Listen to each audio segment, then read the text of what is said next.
Welcome everybody to the Daily HiFi podcast. We do this every week. We're still trying to figure out what time we're doing it at. I think Wednesdays are good.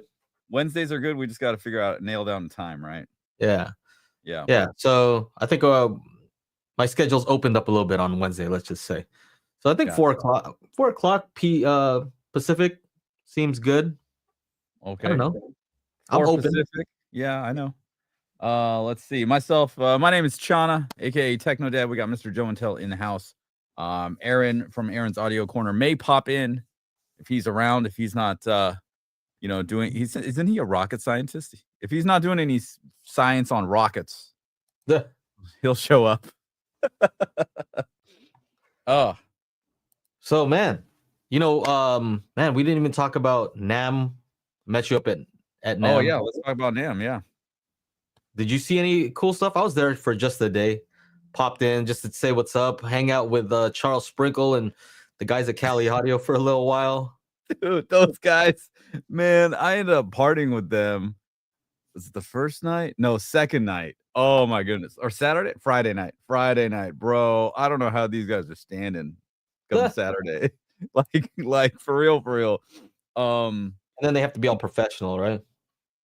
Yeah, the next day I rolled over there like 10 a.m., 10:30 or something. He's like, I was like, how you feeling? He's like I need another hour of sleep or something. I don't know. Charles is funny. He's a funny guy. But they had the new speakers. Those were nice to listen to. You heard them? Yeah, SM8s. The SM8s, that is the studio monitor, 8-inch woofer. And you heard the Sony 360 demo. What did you think? Okay, so I always have to say that environment that they were in was really rough because it was out in the open. Like imagine a huge convention hall, right? It wasn't, just a huge area. And then you have all these people walking around, other guys over here playing stuff, no walls. So you kind of have to just crank it real loud to kind of get an idea. But it's almost as if you took that system and then put it into like an open field, right? That would be kind of similar acoustic environment. Yeah. And so it's hard to tell because I don't know that weird Himalayan track that you're playing. I don't know what's right and wrong when it comes to it. It did sound immersive, but of course, I have all these speakers around me. And so it's hard for me to tell. It's hard for me to gauge, how good are the speakers? How good does the Sony 360 thing work? I guess the speakers I would assume the speakers are good. Yeah, that's kind of what you have to expect from Charles Sprinkle. I haven't really seen any designs that are like, oh, these are messed up. He has his method and it works. So yeah, I would say that track is the best of the, what do you call it? Best expression of Sony 360. If you guys are not familiar with Sony 360 reality or whatever they call it, they have 9 speakers in the front. You got your normal left, center, right, and then you've got a lower level left, center, right, like for your feet, and then you've got one like an upper one, and then behind you have 2 ear level surrounds and then 2 height level surrounds. So 13 speakers. 9, 13. This thing keeps on beeping at me. What's going on? Stop it. Supply power to the computer, damn it. And that Himalayas track is probably the best expression because sometimes they do some weird stuff. And I sat there last year, listened to a bunch of different things, and I'm like, man, this does not sound good at all. And so the dude Kevin was like, here, listen to this track. I'm like, oh my gosh, and it was the Himalayas track, and I'm like, why don't you just play this for me first? Because that would be the one to listen to. So, well, did you hear sound coming from underneath? Is that something that you experience? I'm like, I don't know. I could do without those speakers. They kind of remind it, like just the placement of where the speakers are below you. It kind of reminds me like, if you're on stage performing and then you have those speakers, your monitors that face you. You know what I'm talking about? Yeah. They're called stage monitors. Yeah. Stage monitor. Okay. You're on stage, you're playing, and you need to hear something directly coming at you. Yeah, this is stage monitor. Yeah. Yeah. It's tough. I'll just say it's tough. It's tough. I'm not gonna put speakers below me. Yeah. I'm done. You know what I It mean? seems a bit odd. I know what they're trying to go for, because like when you create it, it's this actual sphere that you're moving the sound around in. So I get that part of it, but man, I just don't know. And then who's gonna have 9 speakers up front? Like who's gonna actually set that up other than like Sony who They're wants to probably like gonna do show it off? a VOS channel, like right below you, a speaker right below you, the VOS, with the voice of Satan. I was wondering what the S stood for. You know, The voice of Satan. voice Instead of the voice of God. Voice of Sony. VOG. Oh man. That's funny. Yeah. Yeah. So with Nam, I know like so when you left, I hung out with some of my peeps and I got to meet a lot more people from Dolby. Wouldn't you know? And it's funny, like this one lady who's like the head of Dolby mobile, like mobile meaning like for cars, automobile. I was telling her, I make YouTube videos, da da da. Like me and my buddy, we made this disc, spatial audio calibration toolkit. Da da da da da. It's right there. There you go. And you know what she said? She's like, "You probably know a lot more about this than I do." How do you respond to something like that? I was just like, I don't know, man. I'm like, well, I don't know about that, but here's what I need. I need this Cadillac for a few days to make a video about the Dolby Atmos in the Cadillac. So I met the engineer of that Cadillac, though, like he designed the entire car. And if you guys have seen my Dolby Atmos in cars, the stuff I have up from CES, they did something different in the Cadillac, which I thought was really cool. They actually have a front stage, like a left, a center, and a right in the dash, right? Like you can see. Goodness. Yeah, I know, and you can see the grills, and then the height channels are up You know here. who You can also see the has little left, grills. center, right? Who? This guy. Oh, you? That guy? You talking about in my van? Yeah. Oh yeah, that's right. That's right. I just saw that. All right. Anyway, continue. Sorry.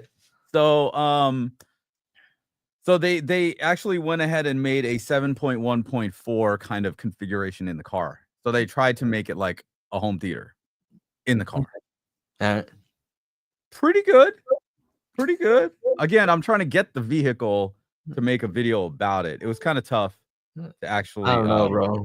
I heard your voice go up right there. I know you. Well, everybody hears. They know your tells already. Because if you would have said, "Bro, it sounds good," like something like that tonality, then I would have been like, "Oh, all right, I gotta check that." It sounds. Here's the thing. Here's the thing.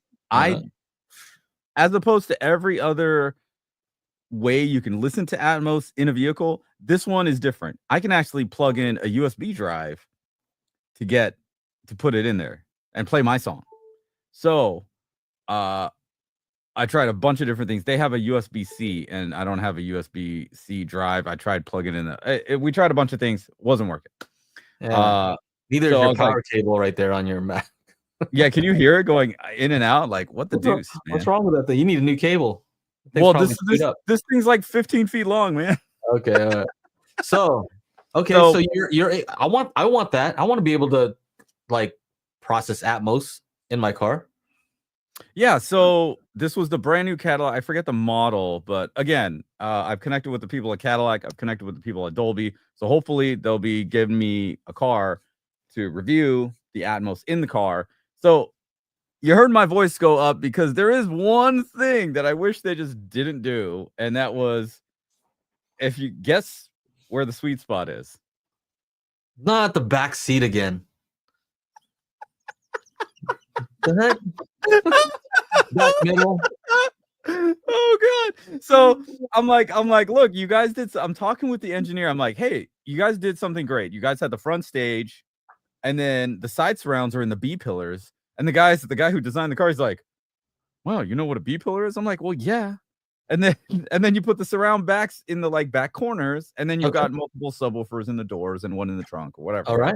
All right. And the height channels are like 1, 2, 3, 4, right? Like, and they have grills, and it's made by AKG, so it's a partnership with Harman, right? Because Okay. Harman owns JBL and AKG and all that kind of stuff. So it's Uh-huh. AKG speakers in this Cadillac, and yeah, when you're back there, it's pretty cool.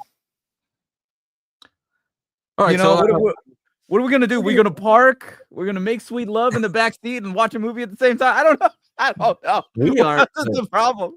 maybe no. So okay. So here's the question. Yeah. I have a question about the tonality. Did it sound like clear, like crystal clear? And how was the bass? Those are the things I'm kind of looking for in a car first. Dude, those were all on point. It was just a little bit weird sitting like off center to the thing. So if they can kind of do what the Dirac folks did at CES, where you can focus it on someone in the Mhm. car, that would make it a lot. I mean, because I'm the one driving. So my idea is to take a binaural recording of my track in there, so I know exactly where the sounds go, Mhm. and do it from one in the driver's seat and then one in the bitch seat. I mean, the main listening position. So that's the idea. So you can actually tell the difference. So look, man, baby steps, Joe. Baby steps. They did one thing very well, right? They mimicked the 714 layout. That's good. Now we just need to focus. Have the focus. Where were the heights? They were in the like right here. Oh, One okay. here above you, one there above the passenger, and then rear passenger, rear passenger. And they had the So grills also, so you could see that they so you can weren't see exactly where it is. like they did on Yeah. that Tesla. I think yeah, not like that Okay. stupid Tesla thing. I have some video. Let me look through So my like right now, photos. it looks like you're in the back seat. In this Yes, new I'm in the couch. Yeah, I'm in the couch. yeah. Well, I'm on the couch because I didn't want to move everything again because I just got these speakers set up. The new these Well, RBH speakers. so it makes sense to me though that they would put you in that back seat because it's the only place where you could be in the center, unless you're in like one of those old McLarens with the center seat. You know what I mean?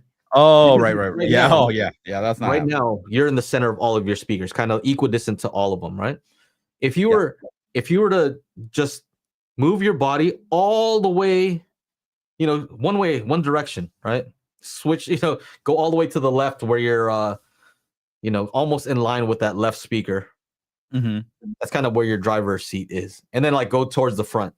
And then how would you possibly set it up? Oh yeah, somebody said the P1 McLaren. Yeah.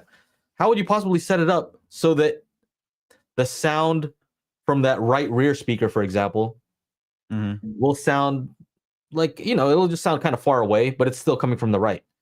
But the Right. left rear speaker is going to actually sound like it's just coming from behind you because the Behind angle is you, so shallow, so bad. right? Yep. Mhm. Well, the angle's almost like it's 180 degrees behind you. So it's really tough. If you're in that driver's seat, Yeah. I don't know how they're going to be able to make that convincing.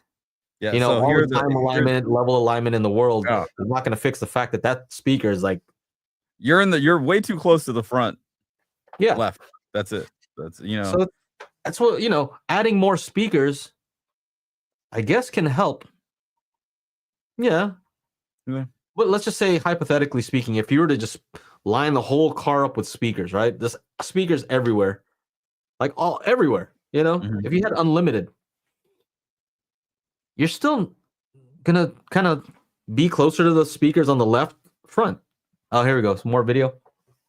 Yeah, if this silly thing loads. Mhm.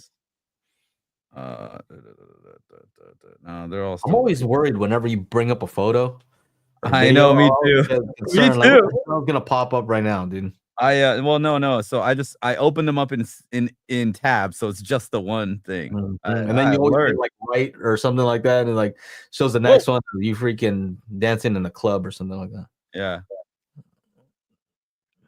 So this is oh yeah, there we are. So there's the Okay. there's the height Okay. channel, That kind of right? looks cool. I'd be down for that. Right, there's the other one. So that's in the front, and then we're listening to Billie Eilish. So like baby steps, man. Baby steps. Like they got a couple of cool ideas. Maybe in the next iteration it'll be a little bit better. I don't know. I don't know. That's cool, man. Yeah. Atmos in So a car. Like I like the idea of being able to process that. like if you think about, we are in the home theater space. We're just crazy. We're crazy, right? Why? Like we're setting up 9, 11 speakers in a living room, garage, whatever. The average person's not going to do that. So when it comes to Atmos or spatial audio, headphones is the easiest way to go about it, right? Yeah. Because there's no speaker array that your wife or your whoever is going to complain about in your space. So the only other like non-intrusive way to get all those speakers around you is in a car, right? Yeah. So I see the logic of like, okay, they're really starting to push Dolby Atmos, especially in these electric vehicles. I don't know why. That Pioneer thing was supposed to be like aftermarket, but that was just garbage. So I like what they're doing. I don't know exactly how well it is. Again, I wasn't able to play my songs in there. Once I can, then I can tell you exactly what it does good and what it doesn't do well at all. Yeah. So that's Well, about it. I think the processor of being able to input Atmos that's like the missing component, right? Like there's nothing I can install in my vehicle that would process Atmos except if I were to put like a processor in there, like a legit home processor of some sort. Mhm. Would kind of be the only way, Yeah. right? And a streaming device or something. Like it'd be Yeah. silly, right? I have to do something silly. But actually, I don't think that these guys are doing it in the smartest way possible. Don't think so. I know. You said we're crazy, and I think I'm crazy, but I think I have an idea that the best way in a car, because of the issues that we're talking about, Yep. the best that you can really do in a car system is get some sense of what's on the left and what's on the right. All right. That's kind of it, right? Yeah, you can get front to back. That's tough to do. The angles are all messed up, but left to right you can do decently, right? And you and I have heard, Atmos, the Atmos stuff that you mixed. You've heard it over headphones, right? And if the binaural rendering is good, which we know how to do, the Dolby and Atmos one, Dolby and Apple ones are kind of weird, right? They sound weird.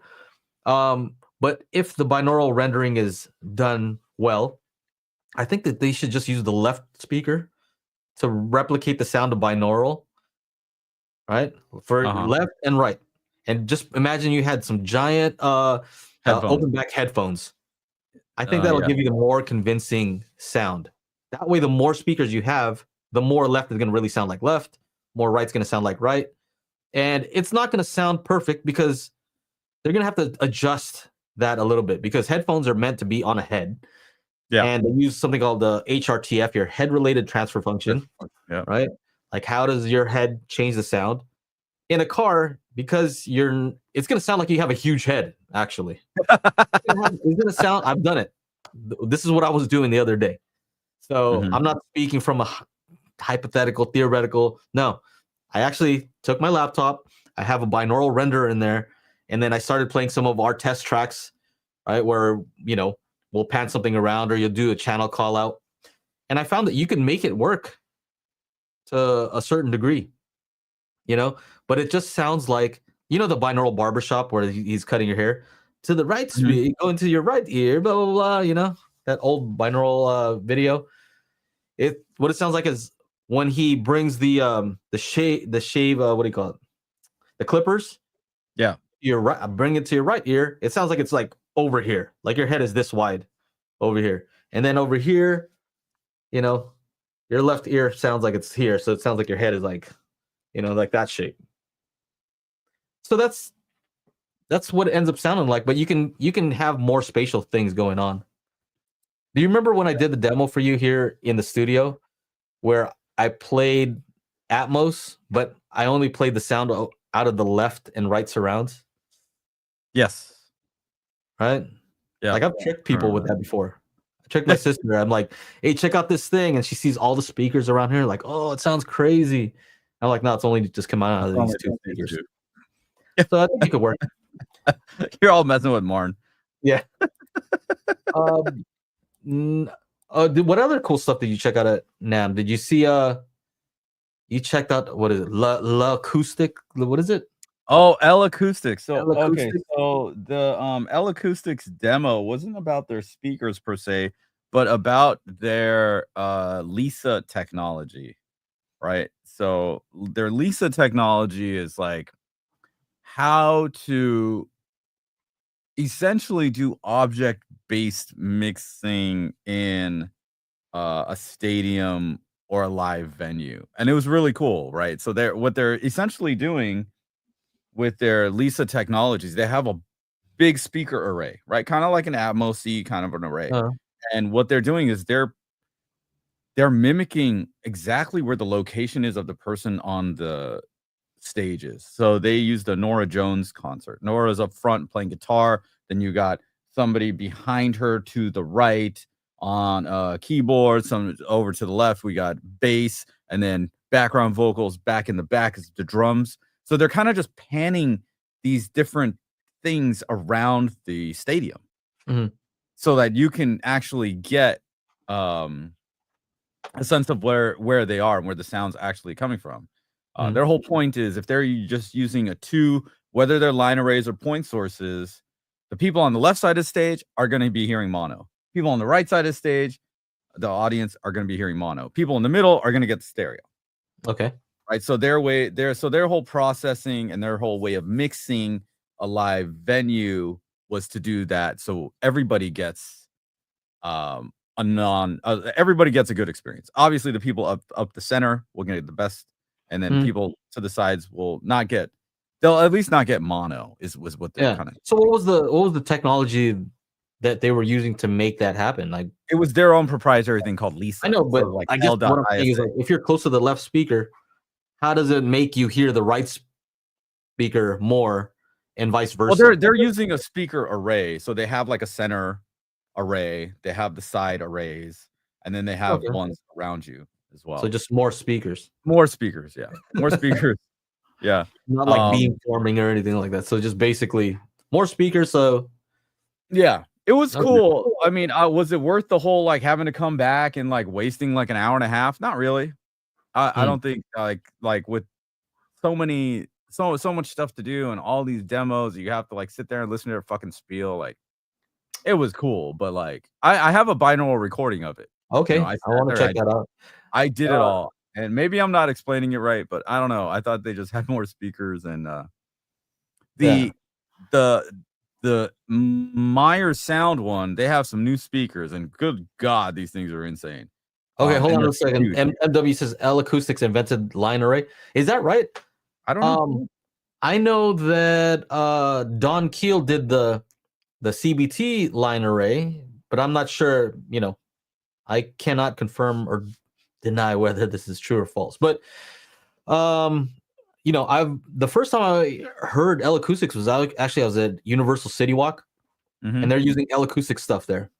mhm. And I was listening to like this live thing. I'm like, this sounds freaking good. Oh, yeah. I've played, I kept walking away from the speakers, right? Like far, right? So when you mhm. walk away at City Walk, I'm talking about like you're going from here, you know, I don't know, 60 feet, like real far. Well, here's what AI says. L Acoustic popularized the modern line array loudspeaker in the 1990s, but the concept has been around since the early 20th century. I don't know. So I don't know what I that can means. never trust what they say Yeah. when it comes to like Um, factual stuff. I don't know. I But played, Spotlight LA in Hollywood, and they had an L Acoustic system. Damn. I'm telling you, those Banging, dude. And they had a smallish one. That's only a 250 person venue. They had yeah. a small, like, they had 2 line arrays here, 2 line arrays there, and then subs at the bottom of under stage, like Well, you built know in. what I found interesting is I started talking to some of the other companies and they're saying, I guess, L Acoustics also has home theater, like kind of like a home theater line, or maybe They do. They do. home their stuff for home theater, which I think is really smart. I think line arrays are actually an excellent thing for home theater because they're pretty thin, right? They're Yeah. they're narrow. They're probably like They're narrow. You can mount them on a wall. Mm-hmm. Yeah. I think I think I know that it's super expensive. That's what I know. I know they're still pretty damn expensive. But it's something that they should probably look into. Yeah, I was telling some of the other guys at the other places. There were like at the show, pretty much all of the speaker companies that were in the pro audio space were showing off line arrays of some sort. You know, I have a buddy who works at EV, and they were showing this new line array. It sounded good, all good stuff. Jazzy, you know, Jazzy, what is his name? Yeah. So you know them. Who else was there? You're talking about Meyer Sound right now, right? Yeah. So, I got their demo, and it was kind of the same as last year. However, once we got into the Space Map Go, woo!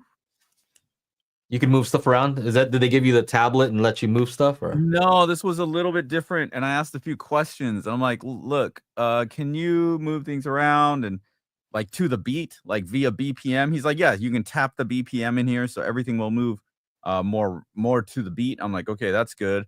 And then you can move multiple layers of the sound. Now, here's the cool part. They have an app that goes into like a plugin that'll go into Logic. And let's say I have a mix of my Atmos song, I can then do the pans in there, pre-pan all the stuff like I did with Atmos, but for their Galaxy plugin, and then show up at a live show where the CDJs, once it senses I'm loading up that specific track, will be like, hey, laptop, wake up, we got to do some stuff. And I'll tell the laptop to play back those sounds around the room using their Galaxy technology or the Galaxy like spatial whatever with Space Map Go. And so I can actually DJ an entire set in Atmos. It takes a little bit of preparation to actually pre-pan all of the sounds for the live thing, for the live venue using their, plugin in Logic. But damn, that was probably one of the coolest things. Because did their system still sound as good as last time when we went in? They're like, damn. Yeah. I mean, it's the same exact room, and they did the 21-inch subwoofer with their new big things. Like we saw the X20 and the X40. They came out with an X80. So it's just huge. Like I said, I have the demo. I still have to. I took a binaural of it. And I just got it. That room sounded so crazy. Like that bass when Doing It Right started playing. Still, I'm trying to replicate that on all my systems. It really is. How it hit, right? That bass just hit perfectly. Like every note of bass, doom, doom, like sounded perfect. I mean, people have people said that like Myers, L Acoustics, and there's also one other brand I forget, but they're like the ones that are like really, really up there as far as like sound quality and impact. Was it bad bass, bass boss, something like that? I forget. Yeah. So that was cool. That was in the top floor. We also met up with that guy from the Audio Q.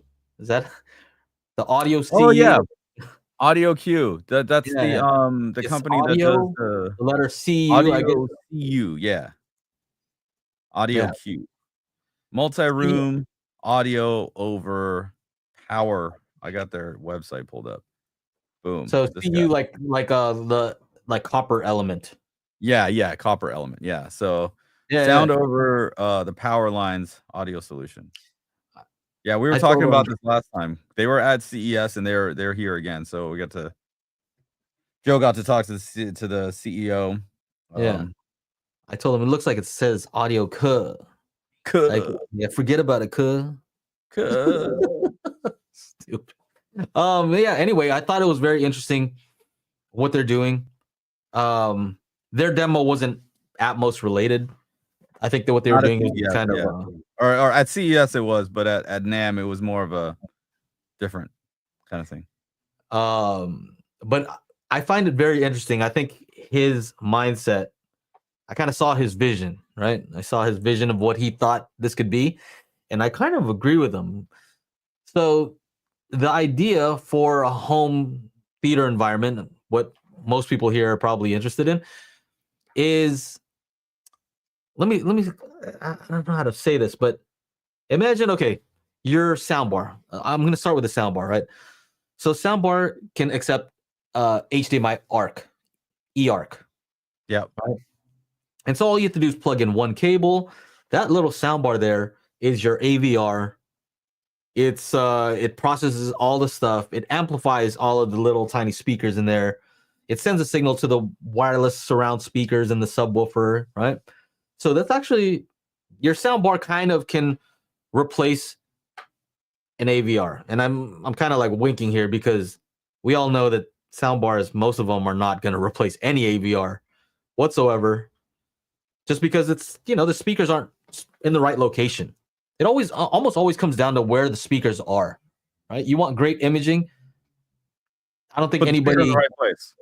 Yeah, the best way to do it is to have the speakers in the right place. And you'd made tons of videos about that. Yep. And we're only talking about like where should you place your height, over here or over here, right? When it comes to your left, center, right, I mean, we have an idea. We've known for a long time where you should put them. And a soundbar is not in the right location. Got it? And so imagine if you could just take the processing from that soundbar, one cable to your TV or whatever, and you have a little box that's going to process all the stuff, and then send out. I don't remember what part is amplified, right? If that thing has an amplifier in it, Each receiver has an amplifier in it. Okay, so you have that. It's transmitting the signal, right? Here, And then I'll over show 'em your on power screen. line, Boom, you'll here. there you go. So you got the transmitter unit. This one connects to your TV and to power. Boom. Then your receiver unit And plugs into receiver, power. you're There's saying an amplifier in here. receiver, like it receives a signal from that transmitter, not receiver like AVR receiver. Correct. And then you plug in a plus minus from here and you stick it onto your speaker. So here's boom, boom. There. You stick it on the speaker, plug it into the speaker, plug it into the wall. That's it. And then in the app, you you tell what speaker is what to the system, and then it does a little calibration. Bing, ding, ding, ding, ding, ding, ding, ding. And then that's it. Then you're ready to go with up to, what is it, 9.1. So with this you can do 5.1.4 Atmos with your existing speakers, right? Without the AVR. Yeah. Using the TV as your source. Kind of cool. Yeah. And so I know what people will say is like, oh, I don't want to use that little amp right there. I mean, it's using a Texas Instruments Class D amplifier. I'm sure that they can upgrade as the technology gets better for Class D. And you could have, some of these amplifiers right now, they're actually pretty good and they're small. The Class D amps. Yeah. What do they say? 100 watts per channel? I mean, it's probably decent for most people. And so the idea is that it's using your power lines inside of your home to transmit the signal. Yeah. So this is not a wireless thing, right? It's there's still wires involved. Right. What's that? There's still wires involved. Like, There's look, still you got wires. right in this photo, you can see this is the transmitter on the back of the TV. You got to plug it into power. You got to plug in the HDMI, and then here, this one, you got to have this thing on your speaker. Plug that into the outlet, and then plug your speaker via just a plus and minus, right, to the receiver, right? And that's where the amplifier is. The amplifier is in here for each speaker.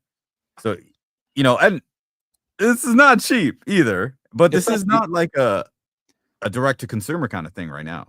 Not right now. But what I told the guy was, after listening to what he was saying, I'm like, you're gonna stir things up a lot here, because I would be worried if I was a AVR manufacturer. Because with this, you don't really need that AVR, right? If they have a great calibration system, they had magic beans on there, of course, got to plug. So, that's what I was talking to them about. If you have all these things that your AVR can do, and you have separate amplification, now you're not really needing to get separate amplifiers. This is, I did that experiment. I did what would happen if you use Class D amps instead of the internal amps, and it works. It totally works. That way you can use your own speakers, good speakers all around you. It's not wireless, so you're not going to have dropout issues. It's all using your wiring. You don't have to. The wiring is the worst, isn't it? When you're setting up an Atmos system, doing the wiring, dude, that part sucks. Don't even talk to me about it, bro. And then you got to hide it. 15 speakers in here. Yeah, and I didn't even have to hide it. I didn't have to hide it. Like they're along the walls, like on the where the wall meets the floor. They're just like nicely bundled up. But like, damn, man, there's a lot of wire in this bit. Yeah. Well, how about when we set up an Atmos system at the show?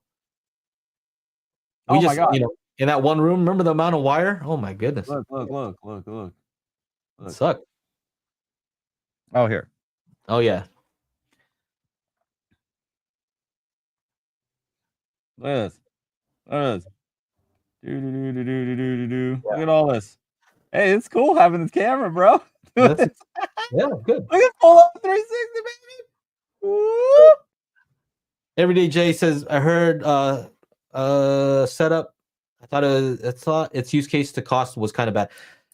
Yeah, I think right now the cost is probably high because if you think about it, well, that's what I told him too, right? I told the owner, the cost is kind of up there. But if you consider, all right, what would you normally have to buy, right? What parts don't you have to buy? Well, you wouldn't have to buy an AVR, right? And then so how many on the low end, a 9-channel AVR is $1,000. Okay, and then you want separate amplification, right? 500 at least. So, if they had some good Class D stuff in there, I think that would be somewhat equivalent to using external amplifiers. Yep. I don't think it would be AVR and using the built-in stuff there versus, you know what I mean? I think that separate amplifiers for each one would beat the internal amplification in most AVRs. Probably. Right? Probably. Oh, 100%. So like he said, it was 100 watts per channel. 100 watts in there, right? Yeah. So each speaker is getting 100 watts guaranteed. If you're doing 9 channels of that, then you're already at like $700 on the amplification. Mm-hmm. And then there's I don't have to wire up the fucking rear heights to the front of this AVR or the TV, right? You just, like for me, it'd be like I plug it in down here and then I got a cable going up there. No going across the room.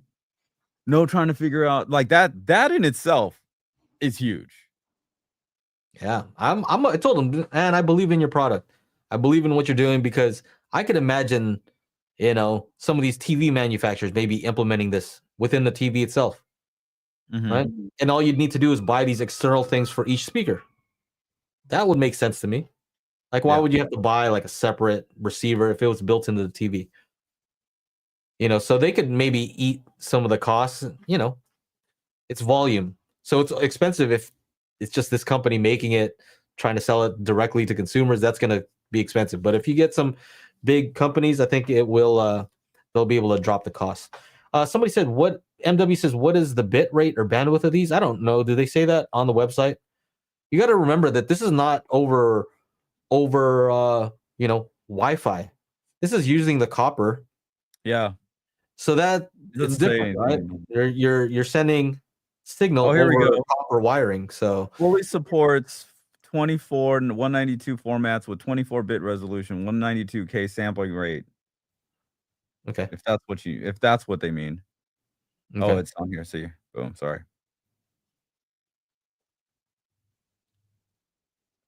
100 watt at 2 ohm, 60 watt at 4 ohm, and 34 watt at 8 ohm. Texas Instrument Class D amplifier. Yeah. So I mean, like right now, I'm running instead of running Wi-Fi and trying to make that happen in all the floors here, I'm running it over coax cable. So it's kind of the same idea. Right? Instead of running Ethernet, which I'm not going to do, I'm using the old coax cable to as my networking, right? And that works really well. So I would imagine I'm using way more bandwidth with internet stuff than you'd need for audio. You know, I've I mean, I never, I wouldn't mind trying this out at, at the house because I have a 9-channel setup there. It'd be cool. It would be cool to not have to, like I said, cable up the rear speakers.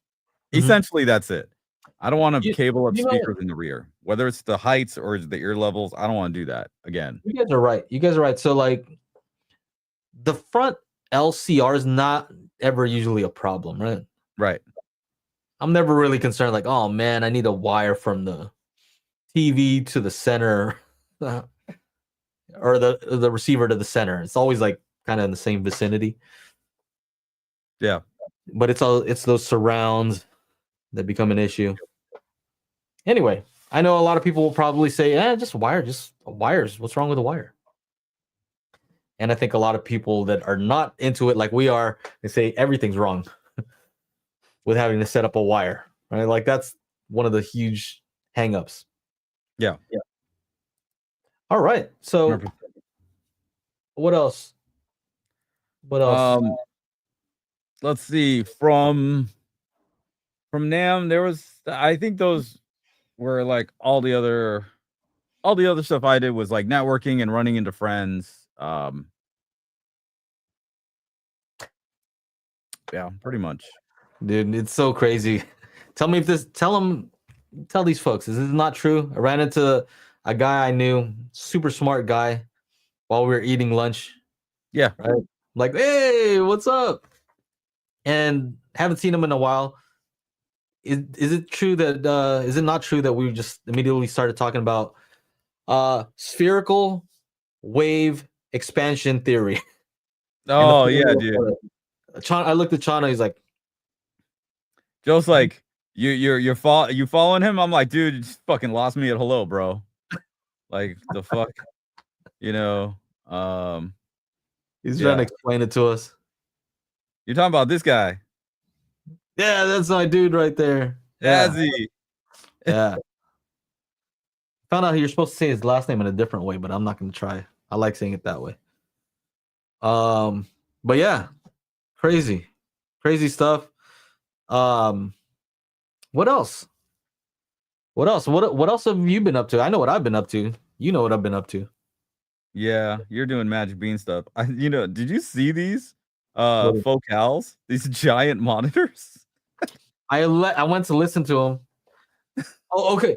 So there was a oh man, I felt bad for this guy. Little side story. He was showing off these little mini subwoofers for the desktop. Uh-huh. Oh, right, I remember, yeah. And they're small little baby subs. And he had two of them right there. And he gave me a demo. Like, bro, I hear no bass. Like, I could use the Cali LPUNFs, and it has more bass than your little subs already. And I'm like, are you sure they're not out of phase? Like, and then he's like, no, I'm sure. And then he's like, actually, you're right. He went in the back, like flipped the polarity, like, oh, these guys paid to be here, right? So I'm like, damn, you need to get that stuff sorted. And I'm like, hey, you want me to help you out? He's like, okay. I'm like, let's move your table back, put it up against the wall, right? Try to get as much boundary and reinforcement for these little mini subs as possible. And I'm like, is there any way that you could like put one down on the floor so you could get more boundary enforcement from the floor and the wall? And he's like, no, I don't want to cheat. I'm like, cheat? The heck? I guess he thinks that they're supposed to be there for imaging purposes. I'm like, okay. All right, dude. That's cool. Anyway. What else? What else did we see there? Yeah, what else do you see there? Anything else cool?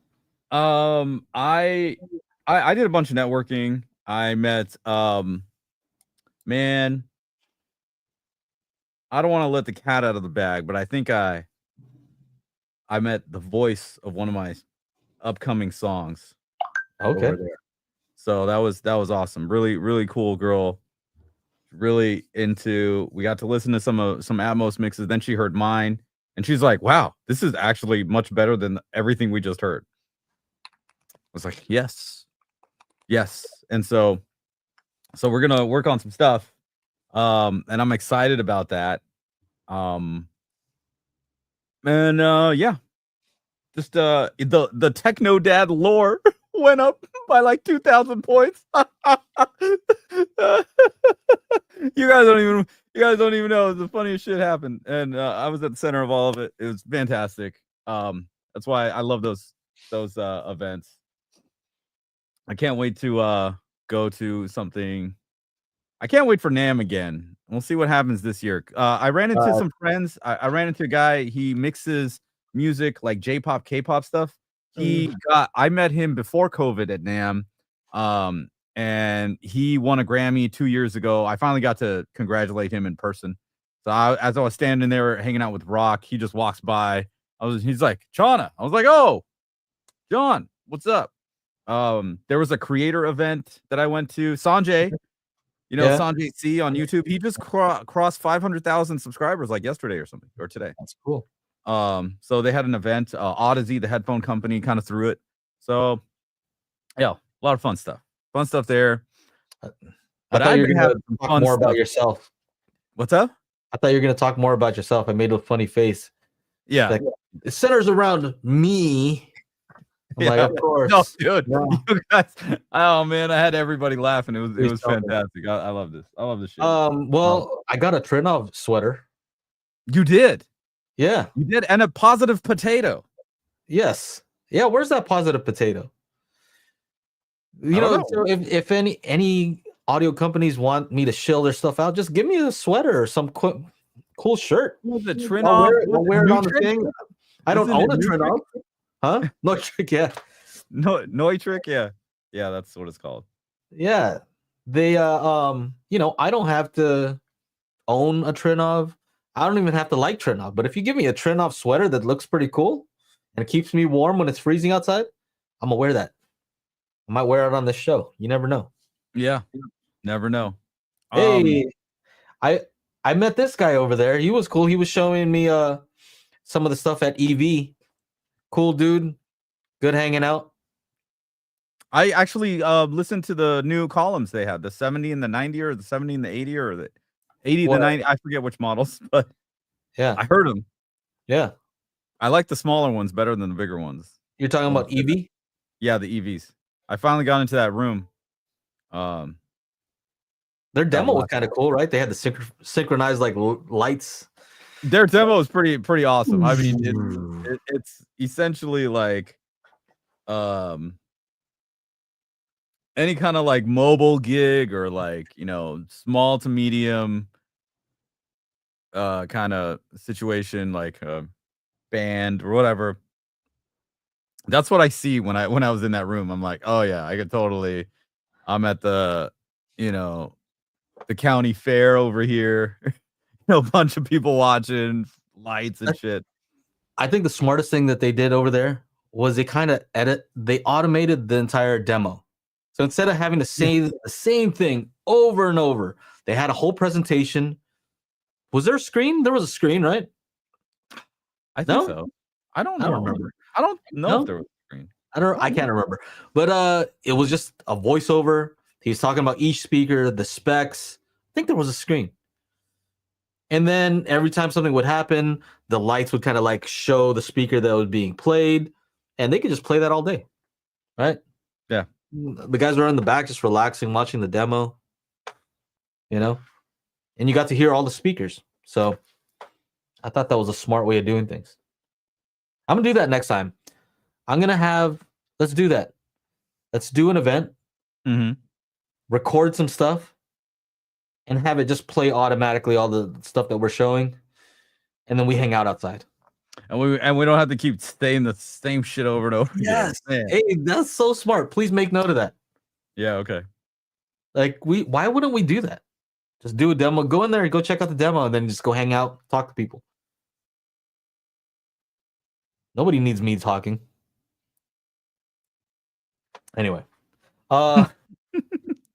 yeah, good meeting you over there, man. That guy was cool. He's like, hey, man, I watch your videos. Oh, sweet. It's Yeah, you always got cool. stopped a lot, huh? Yeah, a few times. It's the only place where like you kind of get stopped. Like, hey, man, love the videos. I watch your stuff all the time.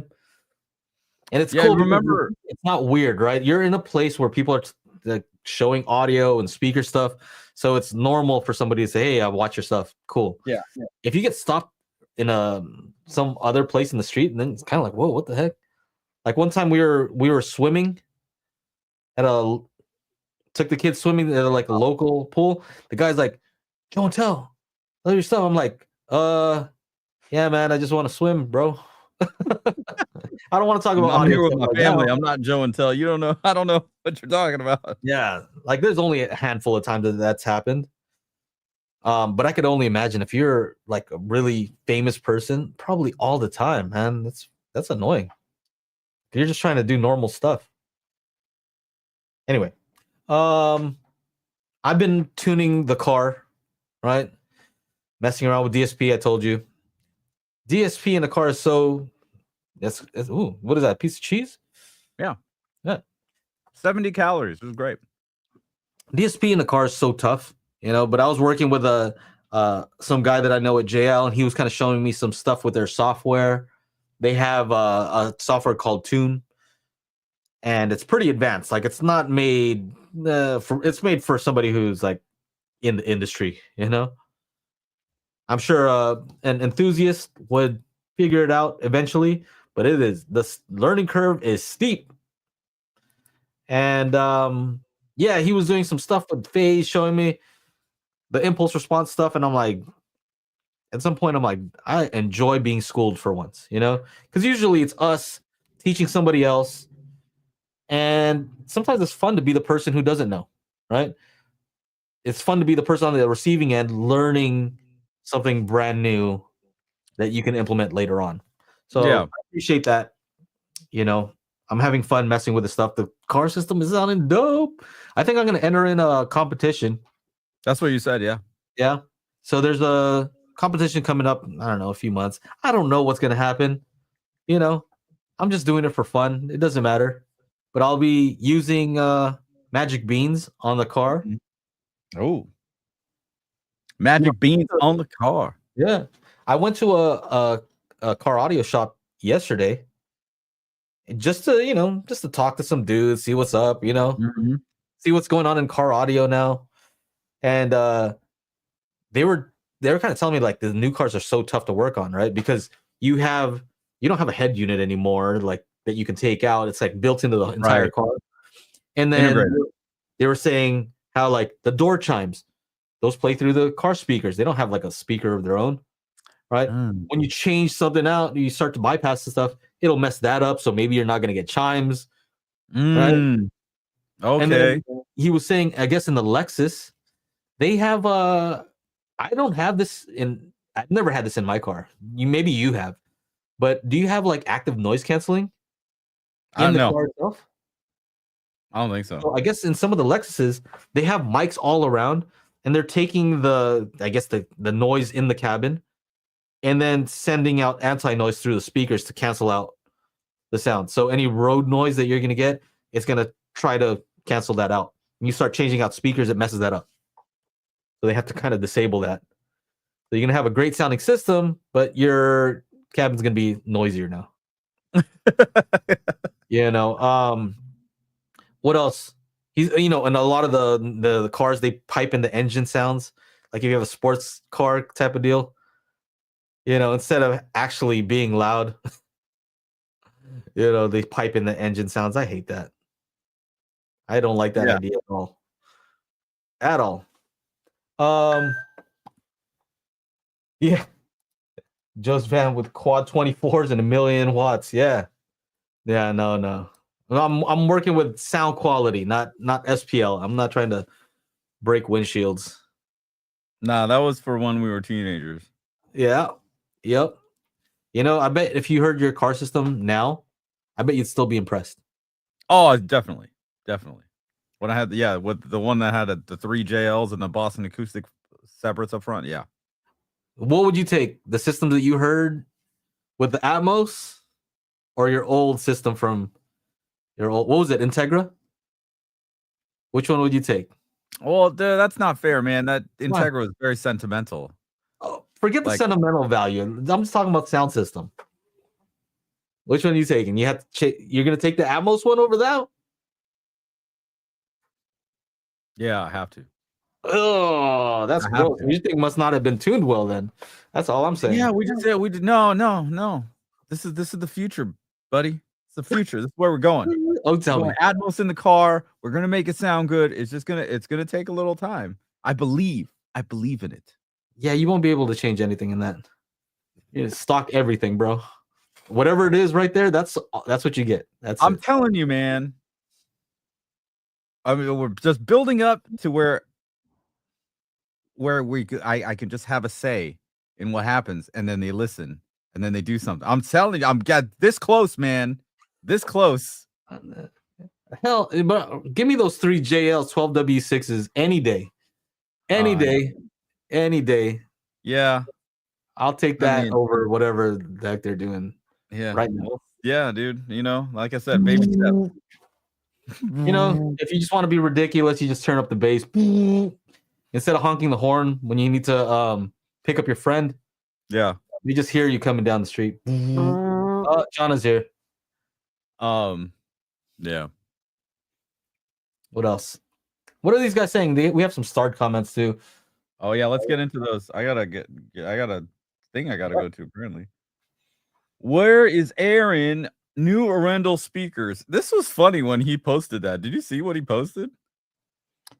Yeah, that he's gonna get the towers or something. Yeah, I don't know what. All this behind the scenes stuff is just kind of funny. So it's just we don't. Aaron is working on a rocket somewhere. Harris. I don't know how to say that, so I'm not sure. Yeah, you know, these are the guys at Arundel. They've always been pretty cool, but lately they've been like, their emails are kind of weird to me. I told them, I don't know what you guys are talking about. You know what I mean? Like, I don't know what's going on over there. But you guys make great speakers. But whoever's reaching out, man, I don't know, man. I don't know what's going on with you guys. Kind of weird. Yeah. Well, let's say that. I'll tell you afterwards, and I'll tell you in the after show what I'm talking about. Looks like Wendell picked up a Daily HiFi shirt. Thank you, Wendell. We appreciate it. Yes. And keep in mind, that is from like a third-party shirt site that we just set up. So, you know, I don't even monitor that. We just said, hey, here's the logo. I don't know. We don't. I don't do anything with that. Okay. Finster asks, is the lack of HDR optimizer in the Panasonic UB450 a deal breaker? Oh, excuse me. Deal breaker. Would you still recommend it over the 420?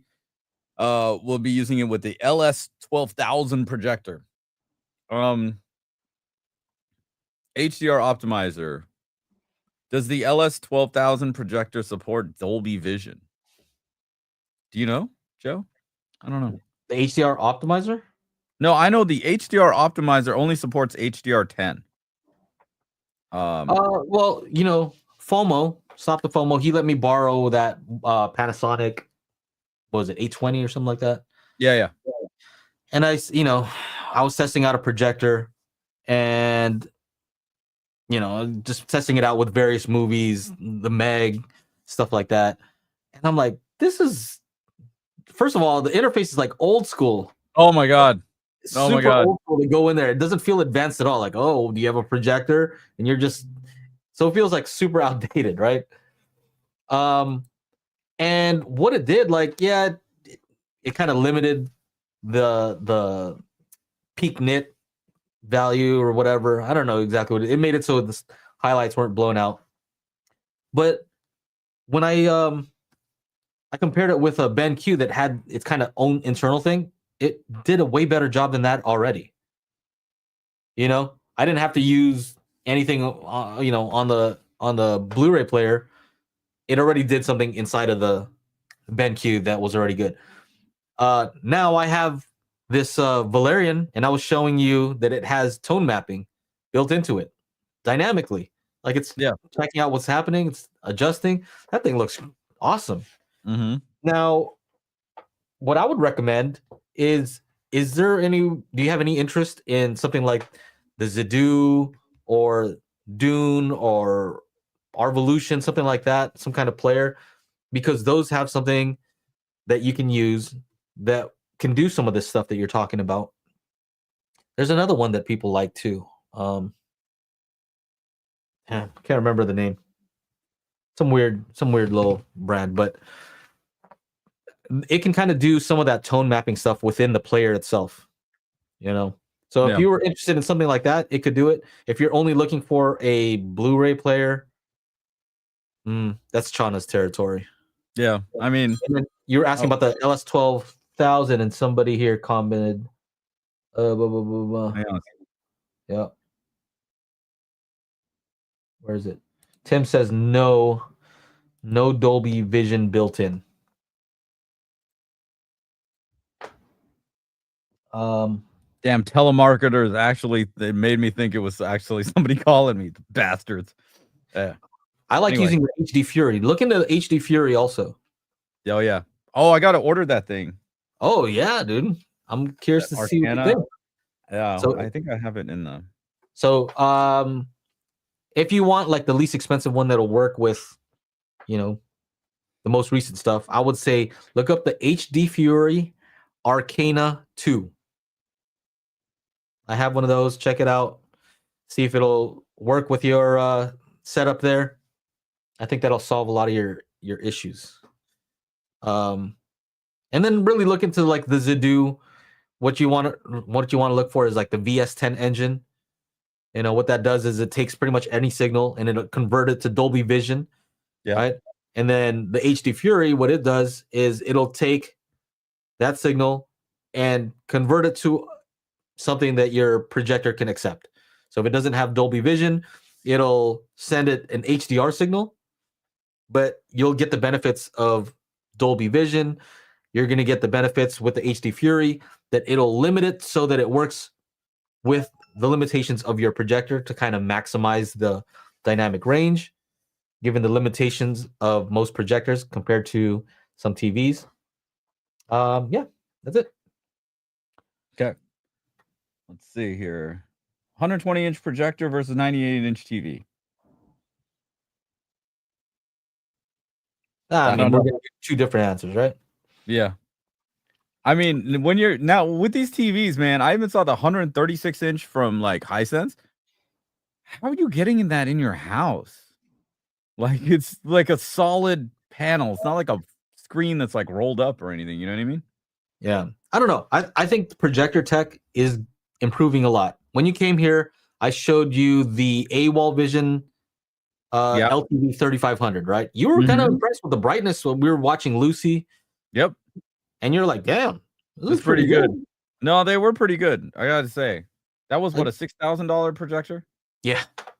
Well, they go on sale, but you know, when it's not on sale, it's up there. But I was showing you that it was a drop-down CLR screen. We had all the lights on. Remember, I was kind of just showing you, like, look, most people are gonna watch with the lights on. Is this acceptable? I asked you, would you be able to watch like this? Actually, very, very good. Yeah, with the lights on. So I think that's the use case there. I kind of felt like you were a little bit less impressed with the Valerian. Yeah, after I saw that one, the one upstairs. But then that's twice the price, right? Or 3 times the price. Yeah, I think you were kind of impressed with the brightness because that was like a 3500 lumen ultra short throw projector. Yeah, and the other one's a 3000 lumen longer throw projector. Yeah. We should just call it standard throw. Standard throw. And standard throw, ultra short throw, so that we can just be like, it's a standard throw projector. Then I know, okay, I gotta hang it in front or mount it in the back. So yeah, I have a 120-inch projector in my garage. Dude, like that's not a small screen. You know, I was thinking I have another drop down motorized 120-inch projector, and I'm trying to find places in my house other than the garage that I could place that. And I'm like, I don't know where I could put it. Like living room, I guess. Isn't Like, that it's really 100 in the big. living room already? That's 100, but 120 inches, like that's a big step up. Yeah. The living That's a room, lot. you know, what is the living room one compared to the one in the garage? Oh, not even close. Yeah, you can tell a difference. Yeah. So I think I think it depends on what you're going for. Like if you want a theater-like experience, like where it feels theater-like, I feel like the Like it's 120 the will give you it feels like a theater. immersive aspect of being at a theater. That's what you want. Then 120. But if you want like, damn, I can see every detail, you're gonna get better, probably better black levels than a 98-inch TV, depending on which one it is, right? Yeah. There's probably of some course. really garbage ones. Yeah, there are. Yeah. Marv said 120-inch from 4 feet away. Well, we got Mosin's got another question here. Does a recliner like a Valencia obstruct the back surround speakers? Depends on which one. Yeah. I say I'll say this. Yes, to an extent of if you see my couch here, this couch will not obstruct any sound, right? Because there's no thing here. There's no headrest. So it depends, if you want to get something with a headrest, a theater chair, just understand that it will block the sound. But you're not going to relax there. You're not going to be able to sleep like that. That'll be you. Wake up like, oh, my neck and my back. Doctor said I need a backiotomy. If you want to be super audiophile about it, my Valencia seats, they do cover the back, right? They block the back. Do we not hear stuff in the surround though? We Come on. Yeah. And how perfectly do you have to hear that sound? Like, bro, we started the conversation talking about car audio. Those headrests are totally covering the back. Oh, you can still hear what's coming in from behind you.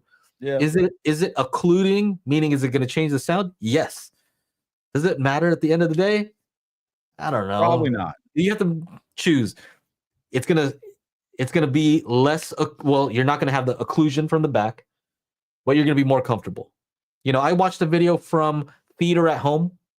Yeah, and he just changed out his seats in, like, he has this like small room home theater, and it's not blocking the rear speakers. Yeah. I'm like, also doesn't look as comfortable. So yeah. Yeah. Well, I'm reviewing these speakers, and I was just telling Joe, like, to really get in the sweet spot, I gotta be like right here. I gotta be sitting upright. So like where the sound stage just like locks in, and it sounds great. So I'm not comfortable, but just so you guys know, these are the speakers right here, these white ones. Woo. Oh, cool. Look at it, got it taped off and everything. What a pro. Yeah, man. What a professional. Dude, and this is like the third placement of these things. I'm like, like I don't think if I do center, you kind of can't see them like fully. Man, you got the acoustic treatment in there. You might be almost ready for to review some of Danny Ritchie's stuff. Oh, I think he made a video saying that, these reviewers aren't ready. Like, look, I got more tape on the ground. Man, you might be ready soon. That's where like my camera and other things go when my table is in the middle of the room. But that's why I'm here on the couch, because for these hi-fi speakers, gotta have something like a normal, trying to replicate a living room here, just with. Man, you're a pro reviewer. So how about this? Do your other speakers, dude? No, I'm not a pro reviewer. You know why, Joe? Tell me why. Because on the amp, I had to turn up the bass. Oh, and it's only $7,000. The amp is only $7,000. I had to turn up the bass. Yeah, I know the pure audiophiles would be like, no, you can't turn up the bass. So with your other speakers, though, I'm kind of curious.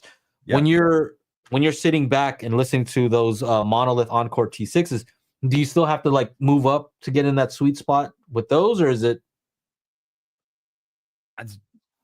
If I'm listening to channel, Yeah, like is it I'm the same sitting thing at where it doesn't lock in unless you move forward?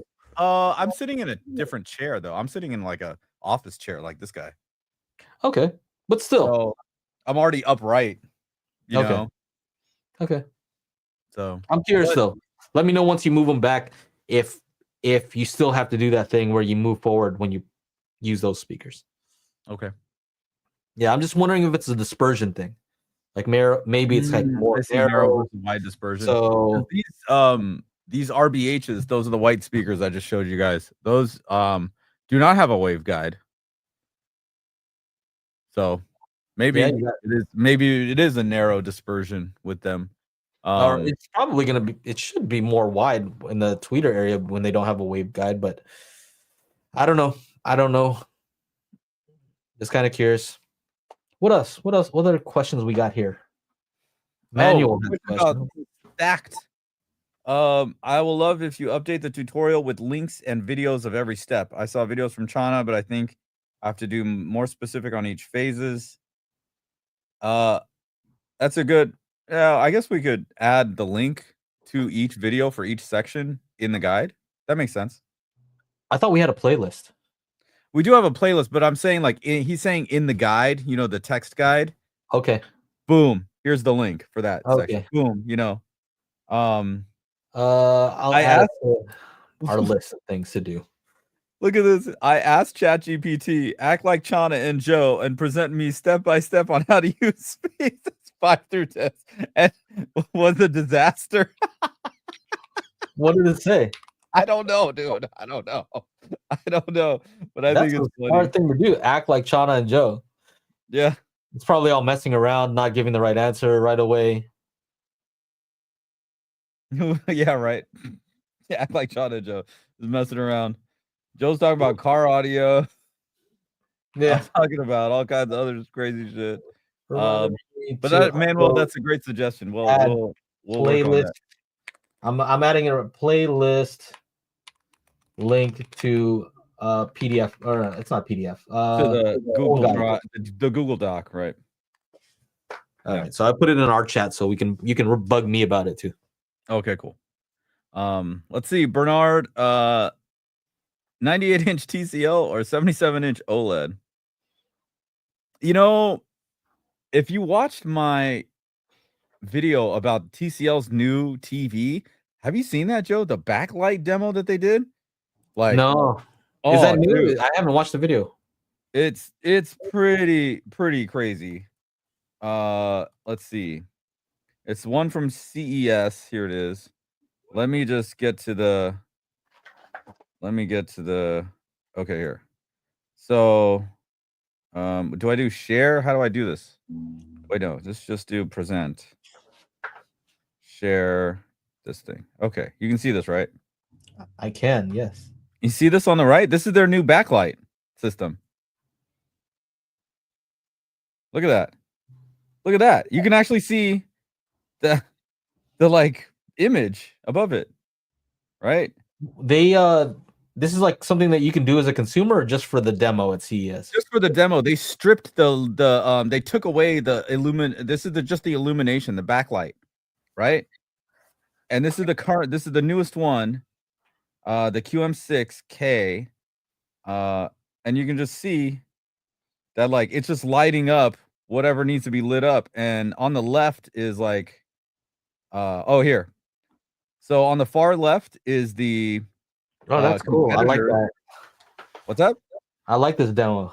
Yeah, no, this is really cool. So competitor mini LED, 2024 in the middle, and then the new 20. Look at that.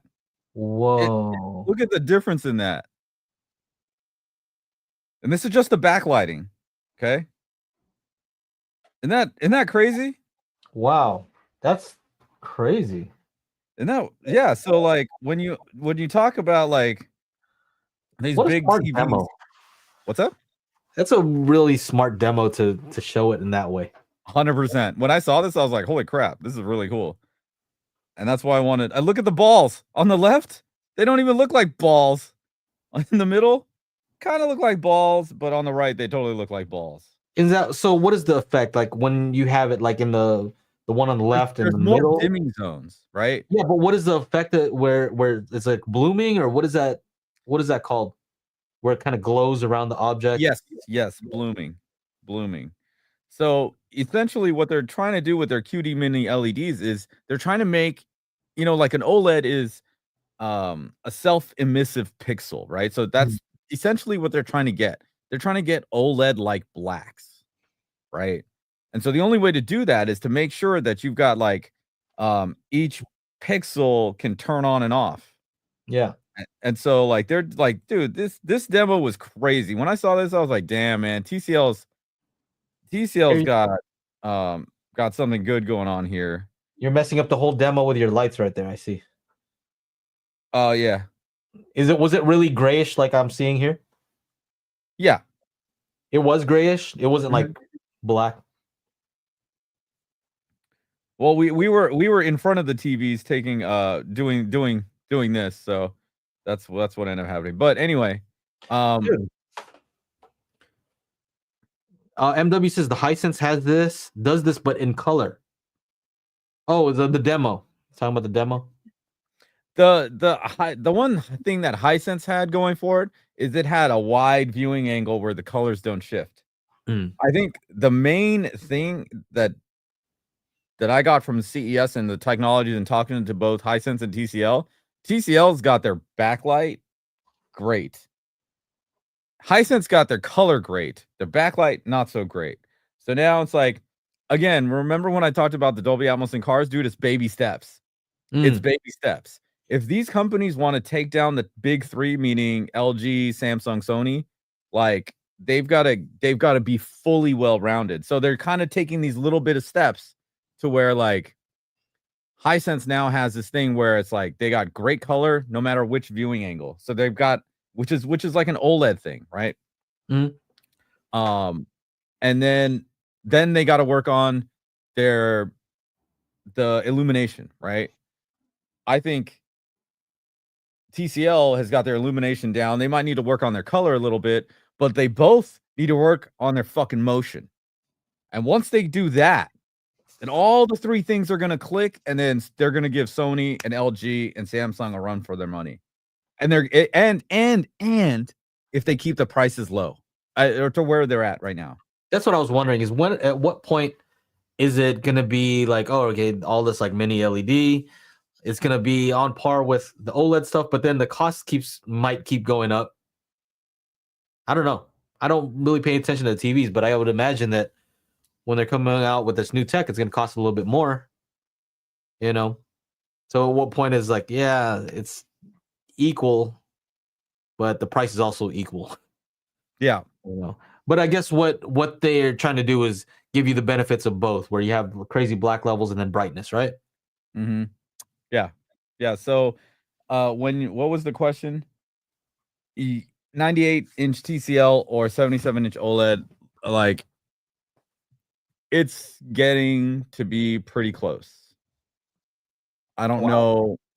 I mean, a 77-inch OLED is going to cost way more than a 98-inch TCL. Way more. Right? So, it's up to you. Oh, look at this. On sale for $1,300. 85-inch QM6K. Wow. So, that's the price of these speakers, these RVHs. So you have a Samsung TV right there, right? That's Yeah, a it's a Samsung. that's like a legit OLED, like it's Oh, this is a QD OLED. 77-inch Samsung S90D. This thing's a beast. see, I don't keep up with TVs so much, but I thought like for a while I thought LG was the only one doing like OLED stuff, right? Well, this is quantum dot OLED. What does that mean? It's a bit different. It's got more pops, got higher color, and like, same like OLED ish, like what is it, the like infinite contrast ratio, that Yeah, sort of but you thing. said ish, so it's not the same. No, The it's black levels are not the something same. there. I forget, man. I forget. The black level is not the same. You said ish. Yeah. Let's see. Okay, so QD OLED versus W OLED. So the Samsung versus the LG uses a white pixel, RGBW, right?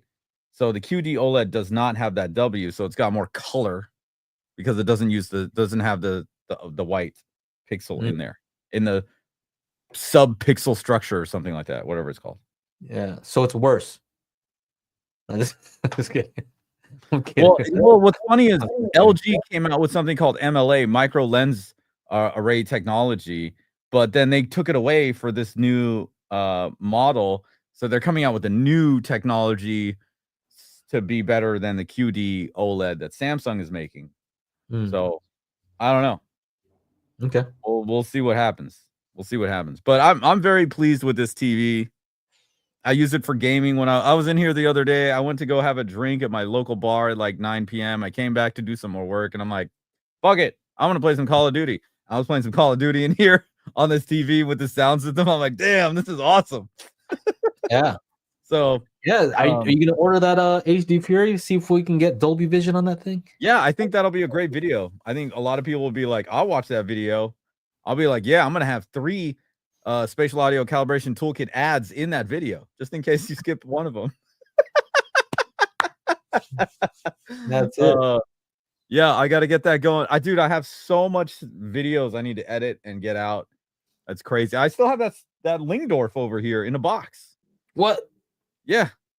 I say I got a lot of, like, with the 2 trade shows in January and having to like follow up with everybody I met. It's a lot. It's a lot. Yeah, that's good. Staying busy. Well, it's good that we're back. I know we kind of we had to take last week off because my schedule has been weird, so good to be back. I think 4 o'clock seems good. I feel comfortable here. You guys let me know what you guys think in the comments. If you think 4 o'clock Pacific is a good time to do these podcasts, we're just here to do this for fun, and then Tim will cut up the videos, give you some daily clips. So hence Daily HiFi, even though we do this weekly. But Chuck. Yeah, let's get out of here then. Yeah, let's I need a glass of water or something. You guys, I gotta go to a dinner. Join the crew, crew.dailyhifi.com. Jump into the after show, hang out with us, ask questions, be serious or be silly, whatever. It's all good. Pick up some merch, go to shop.dailyhifi.com. Pick up yourself some merch like our buddy Wendell did. Thank you, by the way, Wendell. And if you like to listen to the podcast instead of watching it, go to anchor.fm/dailyhifi. And on behalf of myself, Mr. Aaron, I'm absent as usual, rocket scientist guy, and Mr. Joe and Tell. We will see you guys next week. Have a good one.